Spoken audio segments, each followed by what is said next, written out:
the space of education for many, many years. And today he's going to talk to us about, which I think is absolutely ridiculous, the fact that over 2,000 people, not enough in my opinion, it should be over 20,000 or 200,000 people, have signed one SA movement leader, Mmusi Maimane's online petition to end the 30% matric pass rate. So you can see why I'm saying 2,000 people is really a negligible. 200,000 people should have been signing this petition. I mean, goodness me, 30% pass rate. What sort of future leaders or people are we going to have in the country? What sort of meaningful difference are they going to make once they enter the workspace and start taking control of their lives and hopefully wanting to make a meaningful difference? Well, that's my personal opinion. Let's hear what an educator that's been in this space for many, many years and is the headmaster of a very, very good school in Roshnee. That is, of course, the Roshnee Islamic School. And the educator that I'm referring to is Abdullah Sujee. Assalamu alaikum. Welcome to the program. Wa alaikum salam wa rahmatullahi wa barakatuh. Thank you for having me on the program. Alhamdulillah, great to have you on the show. Long time no speak, but we're here to weigh in on a very serious matter. Hello. Your thoughts on a 30% pass rate. What are the people in the Department of Education thinking to even have suggested a ridiculous figure like 30% as their pass rate for matriculants? Jazakallah for having me onto the program. I should mention, alhamdulillah, that it is an indication that there's a minority out there who are aware of the truth. And Islam teaches us that majority does not count for the revolutionary of opinion. It is the significant few that makes a difference. If you look at the history of the Battle of Badr and every other point. Now, the fact that 30% have only signed that petition in what we to get negligible amount is a clear indication that the South African education system is in a crisis. And the crisis manifests itself in the poor performance of children, in the mentality of entitlement that they have, and also it shows that we lack as a country the dynamism for innovation, creativity, and the movement for independence.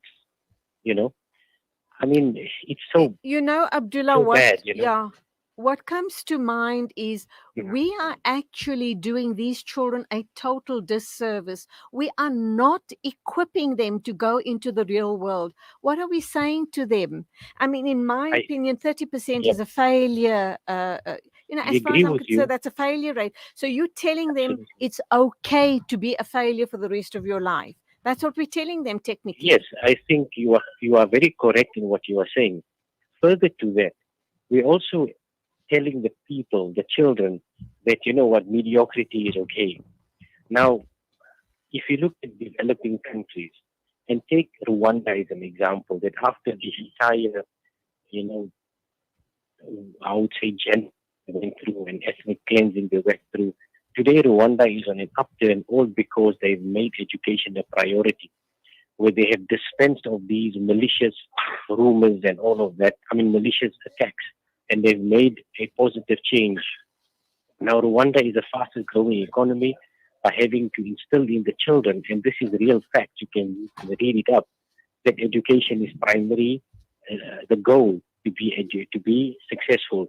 Now, in South Africa, we're having so many children failing. You have the introduction of math literacy, which is the first of its kind in the world. No other country has it. So we're in a bleak position because we are celebrating 100% pass rates of schools, which we will see on the 21st of January.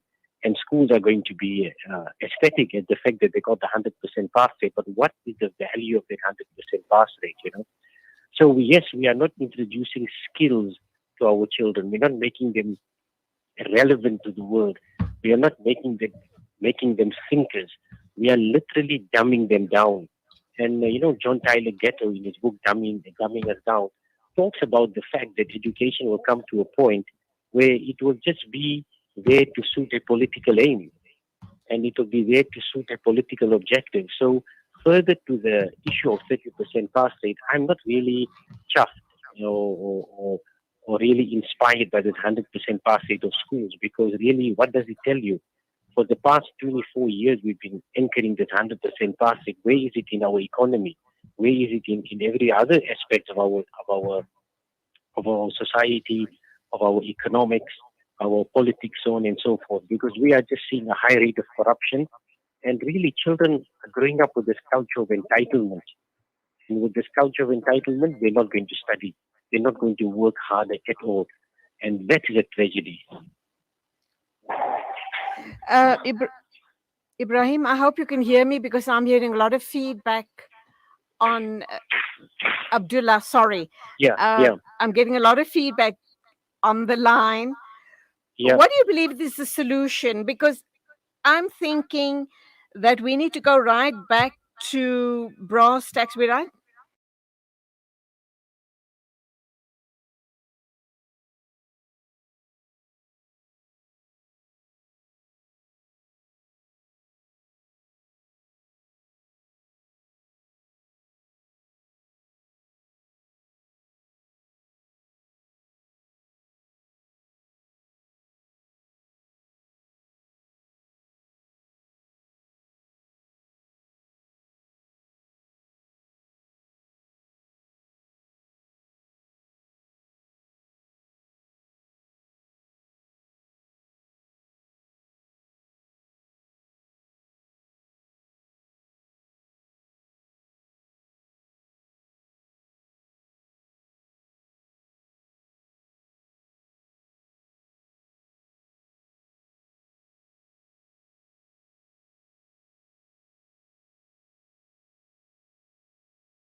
Individual with a self-reliant mentality, with a self-reliant mindset. So yes, we start with grade R, and then we need to scrap this idea of a 30% pass rate completely. We need to review how we gauge schools, not only on a 100% pass rate, because if you do the mathematics, approximately 800,000 matriculants will get the results on the 21st, right? And universities at most can take the first 100,000. I'm just talking big figures, estimates. What happens to the balance of the 700,000? In what aspect of society do they get involved? Crime is one of them, and we have a very high unemployment rate. So we need to look at a skills-driven education system, together with an academic stream, together with supporting the new age education, which is artificial intelligence, robotics, EGD, and the likes, to a level where children can be skilled at the age of when they are in grade 10, and they can be employable in various aspects. Remember, with the fourth industrial revolution, some careers are going to become obsolete. So the internet and all of that are going to provide opportunities. So we need to get children to be skill driven, and that is where it has to start. So schools will have to move away from the academic stream, because there are plans in mind to introduce a few more subjects in the schools, so that children can become more skills orientated. But the rot is so deep that we need a mindset of the teachers as well, that they need to understand that we need to teach at a higher level, and we need to teach children, the basics of skills, whether it's plumbing, electrical work, fixing this, bricklaying, whatever it might be, because they become independent. Because if you look at South Africa at the moment, the foreigners have come into our country and they've taken over all the skills markets in ways we cannot even imagine, from a hairdresser right up to the person who does a manicure and pedicure, and they're earning a living. while we're finding more and more South Africans on street corners begging, you know. So we have to get down to the basics, and we need to stop celebrating 100% pass rates like it's the panacea to all the problems of the world. And we need to become more serious as parents as well. That we cannot accept a 30% pass rate and celebrate my child's 100% pass rate or a bachelor pass rate. That's mediocre, because what do you do with it? Because the world is moving fast ahead, from Japan right up to Rwanda, as I explained. They're making changes. You know, even the countries like Lesotho in our neighboring countries are really progressing. So we've got to ask ourselves, what is it that they are doing correct? And once Okay, and then we can then obviously replicate those models. But that being said, we still sit with the problem of very, very low pass rates. And I'm just wondering if the Department of Education then decides that the pass rate is 50 or 51%, that these children might go out and start upheaval by protesting, because it seems that, sadly in South Africa, the moment things don't go in a certain way for a certain section of the community, the first thing that is uppermost in everyone's mind is to cause upheaval of some form by way of a protest to get authorities to accede to their demands. Your thoughts? No, unfortunately, it's a culture of our country at the moment. Look, we had a resistance movement in the name of the ANC that came into power, and they have learned the cousins of having to rule. And sadly, the people who are now the youngsters, the youth, haven't understood what the stalwarts actually went through to get freedom to this country, and they saw resistance in those days as a means to resist apartheid. Today, they're using the same forms to resist what I would say, positive change. They did not see the light at the end of the tunnel, and it comes down to the culture of entitlement that has been set, by government itself for the children, because they're giving them false hope of a 30% pass rate. So they believe when they get the matric certificate, they have a right to a job, they have a right to this, and they have a right to that. But they don't realize that the culture of the world is competition, is competitive. It's very competitive in every respect. So we need a culture, we need a change of mindset, and it has to start from the bottom up and from the top down. And the education system has to be revamped, and we need to look at it very critically and stop celebrating this 100% pass rate as if it is the crown of glory.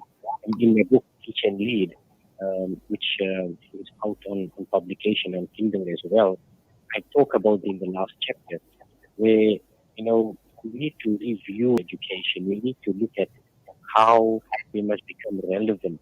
So the boycotts, the looting, and all of that, it's going to be part of our culture now if we don't stem the tide. It's not too late. We have a window of opportunity to turn it around, but we need to really make amends with the fact that the current path rate is not working. The current education, management is not working.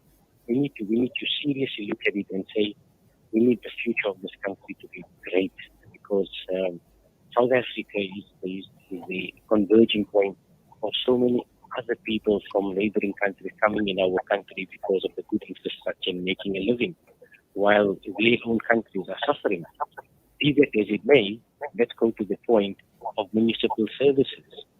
The fact that our people cannot manage that stems from the fact that they haven't been educated properly, So I think we're not on a trajectory of a revolution or something negative like that.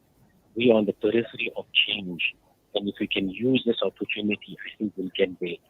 However, if we lose it, we're going to slide into much more unemployment. That in itself is going to cause an upheaval which we do not want.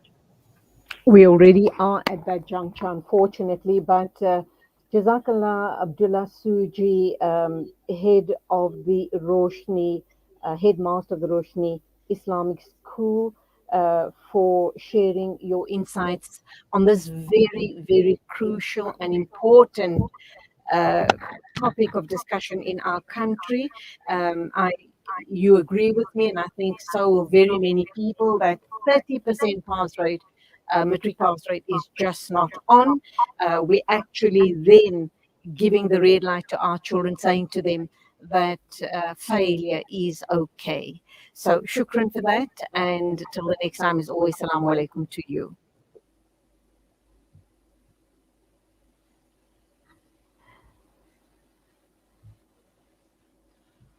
It's exactly 1 after 9 o'clock. This is News and Views right here on Salam Media. Do stay with us. We have a whole more hot topics coming your way.